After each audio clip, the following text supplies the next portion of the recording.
This aquatic open-world survival game will blow your mind. You're surrounded by darkness in the midst of the ocean. In the distance, a giant extraterrestrial species can be seen swimming. You may think to yourself, hell no! Then pull a 180 and get in the water. Subnautica brings the player into a terrible yet gorgeous underwater setting, bringing that instinctual human fear of the unknown to life. Subnautica's elevator pitch doesn't exactly scream Game of the Year contender. Is there such a thing as a survival horror crafting game that takes place almost fully submerged in water? To put it another way, people were doubtful. However, Unknown World's PC sensation, which debuted on Steam in early 2014 and is available on PS4 and Xbox One, leaves a lasting impression from the instant your character buckles himself up into an escape pod of a nosediving spacecraft, only to be stranded on a strange and unrelenting oceanic planet.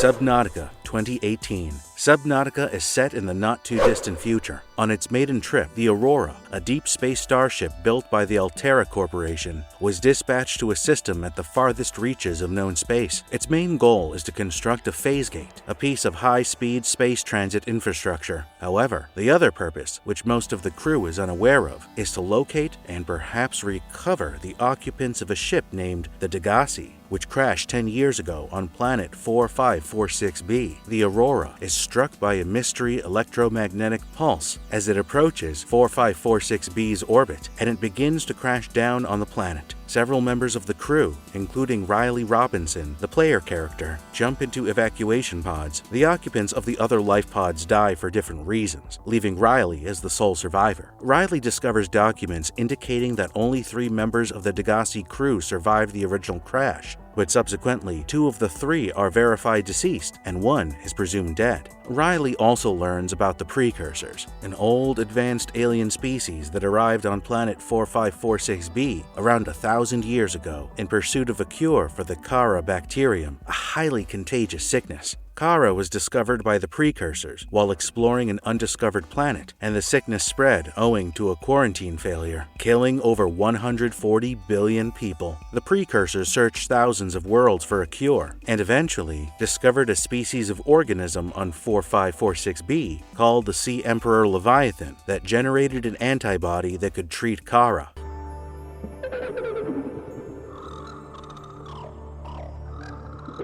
The lone surviving Sea Emperor, on the other hand, was too old to manufacture the enzyme in sufficient quantities to have any impact, and the Precursors were unable to force its eggs to hatch. The Precursors seized the egg of a similar species, the sea dragon Leviathan, to explore the Sea Emperor's egg-hatching mechanism, but the mother demolished a Precursor research center and mistakenly discharged traces of Kara into the planet's biosphere. After being forced to depart, the Precursors activated the Quarantine Enforcement Platform, a massive weapon that shoots on any spacecraft attempting to leave or land on the planet. This weapon was found to be the case of the Degassi and Aurora disasters. The Sea Emperor, who wants her offspring to be free, talks with Riley telepathically and assists him in discovering the prison where she is imprisoned. She instructs Riley on how to hatch her eggs, which he accomplishes and is healed by an enzyme generated by young Sea Emperors. Riley then shuts the Quarantine Enforcement Platform, which can only be done by someone who isn't infected with Kara, and builds a rocket using schematics found in the Aurora's debris. The Sea Emperor talks with Riley one more time upon fleeing the planet, assuring that the two go together regardless of their differences. Subnautica's sea legs stretch well above its starting introduction. It's a brilliant setup, accomplished with finesse and zeal. 30 seconds.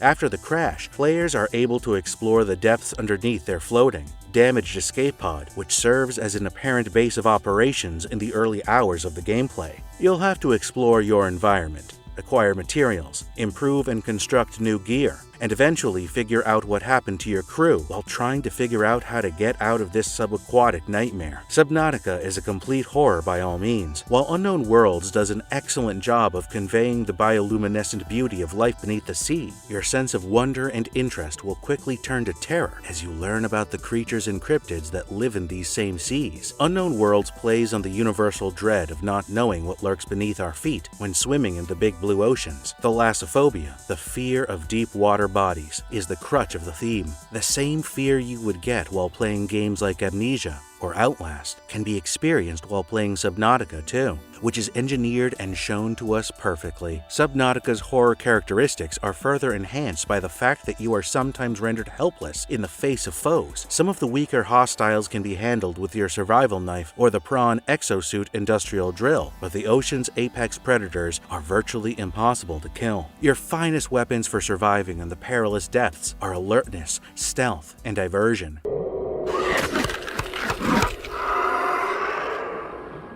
Running the Cyclops submarine on silent while trying to navigate a corridor without alerting the sea monster patrolling is one such a task and a half, as you will realize while playing this masterpiece of a game. The area in the game is massive, with 15 biomes just on the surface, and many of these will be difficult to investigate if you're scared of the vast areas and poor visibility of the water. An audio cue from your guiding robotic voice, Karen, will play as you enter a new biome. This natural biome fulfills 7 of the 9 preconditions for triggering horror in humans, the voice will remark in the blood kelp zone, one of the surface biomes. The problem is that if players want to obtain certain significant bits, they'll have to explore it. It's extremely likely that the first time new players come across anything as horrible as this biome, they'll toss the disc out and never look at Subnautica again. However, by enveloping the player in an oceanic universe that demands to be explored, this work of art has a way of luring people back in with its spine-chilling animals and stunning surroundings. The story's natural evolution pushes survivors to face an ocean rich with exotic alien organisms, and it also compels you to do so solo.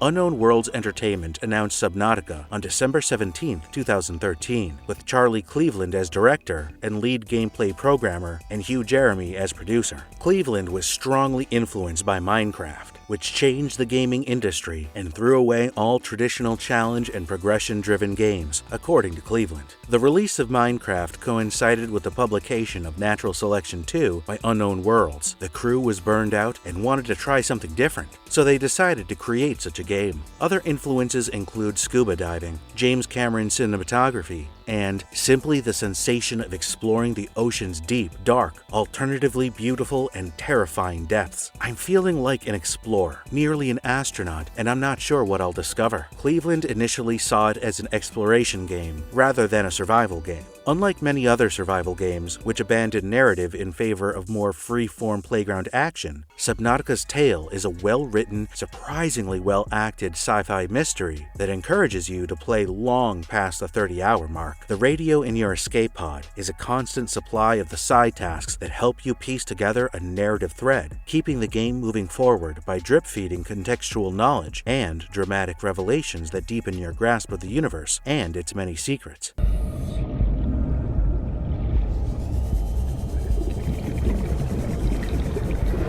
Subnautica's terrestrial environment doesn't look as beautiful as its oceanic counterpart, with flat, ugly textures that reduce the game's production values to Steam shovelware levels. Fortunately, you won't be spending much time on land in Subnautica, and their story-driven nature makes the expeditions a little more bearable, especially as a break from the horrors beneath the water. Once fully produced, the images and graphics are striking and expressive. The variety of extraterrestrial life hits a mix between allusions to known marine creatures and alien oddity that made us want to swim up close and personal with even the tiny fish and crustaceans. This sometimes ended in a bite to the face, but in general, a creature's shape and sound tell you everything you need to know at a look. Predators have sleek outlines and prominent teeth, whereas less scary fauna has a more inviting design that reflects its place in the ecosystem. Furthermore, the game's music design is both gorgeous and scary. The biomes often have their own sounds that will have you flinching and peeking behind your back, ranging from increasing, cheerful music to absolute quiet. The most deadly biomes are frequently devoid of sound, except for the hushed roars of nearby leviathans, creating a terrifying mood.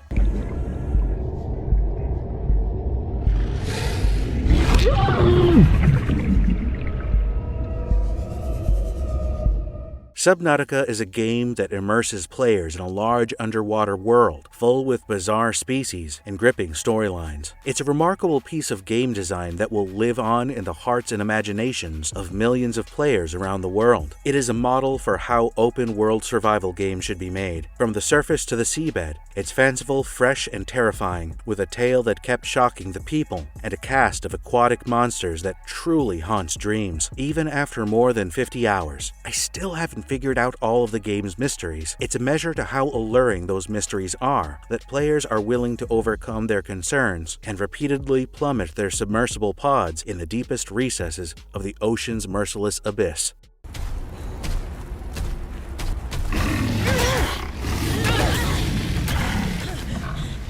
Subnautica Below Zero 2019. You're in luck if you're looking for more underwater adventure. Subnautica Below Zero, a new icy chapter from Unknown Worlds Entertainment, is now available. Subnautica Below Zero is an underwater survival game in which even the best laid plans are frequently derailed by interesting diversions. We arrive on planet 4546b as scientist Robin Ayu to look out for her long-lost sister Sam. But our first objective is to stay warm, fed, and hydrated, and making beacons. The early hours are spent hunting for fish and garbage to keep alive and fashion rudimentary equipment, starting with nothing more than an underwater linen closet with a fabricator and a tiny storage container. There is no combat, just survival as possible. Below Zero takes place on the mostly submerged alien world of 4546b, sometime after the events of Subnautica, and depicts a more personal and emotional story. As a sassy, feisty xenobiologist on the lookout for her sister, who was declared deceased in an accident by the Altera business, and what kind of knucklehead believes a faceless megacorporation will tell the truth in the future? There are more bizarre alien puzzles to solve, including a lot more information about the mysterious architects. All of this is accompanied by outstanding voice acting that will take you down a breadcrumb trail to the truth.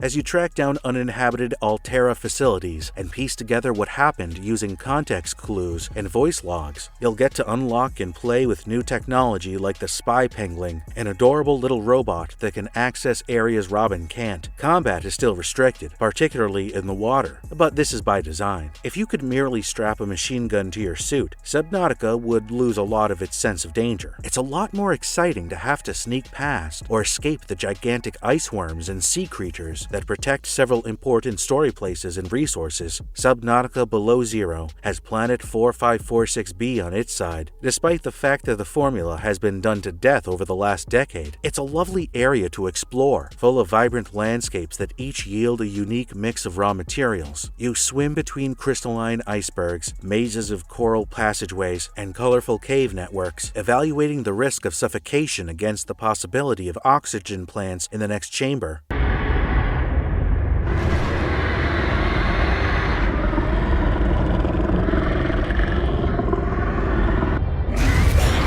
While the overall theme is exploration and expansion, there are strong narrative hooks that pull at you from time to time. Whether it's the secret of your sister's disappearance, or the willingness to expel that alien AI from your brain, and all these prompts towards larger questions and riddles weave neatly through your survival rituals. Unknown Worlds' art direction, on the other hand, continues to wow. You'll be overwhelmed with awe as you cross the tangled pathways of the twisty bridges, or swim with strange whales in the fallen lily pads, with various new land and aquatic biomes to explore. Each place and creature has such a distinct character because of the use of color and shape, which is immediately recognized in unforgettable silhouettes for major landmarks and creatures. It's simply a lovely, lovely game. The harsh texture pop-in from the original Subnautica appears to have vanished. However, it can still be found in a few places, such as at the edges of icebergs. The sound design and music are also as fantastic as they've always been. When you can hear the distant sounds of gigantic marine life forms and the bubbling of your rebreather through the shimmering gloom, the chilly, oppressive, yet beckoning sense of the Arctic Sea comes alive.